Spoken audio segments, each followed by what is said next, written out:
Cela lui plaît, notre jeunesse bruyante de soldats.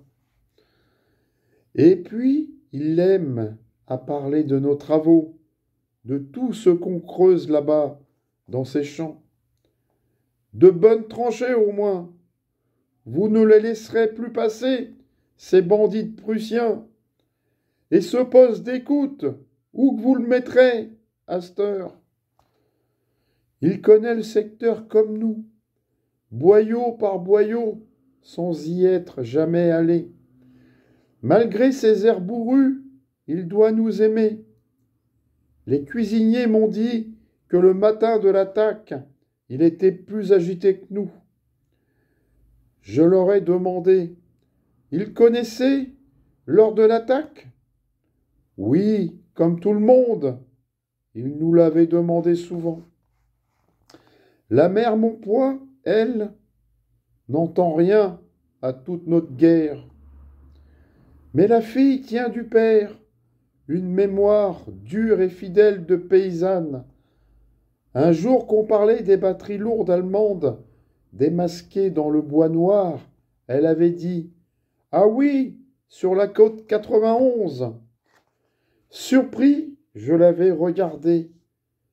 Rien ne ternissait son regard naïf. Elle avait dû dire cela, tout simplement un chiffre retenu.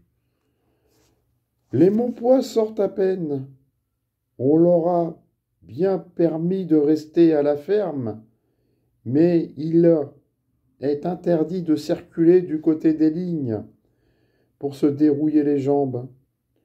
Le père faisait autrefois le tour du village nègre, mais il s'est disputé avec les soldats à propos de 2 brancards tout neufs qu'ils ont pris pour faire le chambranle d'une porte de Gourbis. Et, injurié par eux, il n'ose plus se montrer dans le cantonnement. Depuis, il va faire son tour du côté des batteries. Il siffle féroce, son grand chien, et on le voit de très loin aller et venir. Le maître noir et le chien blanc. Jusqu'à la crête, il ne va jamais plus loin. Si les Allemands se mettent à tirer, il ne se presse pas de rentrer. Il n'a pas peur.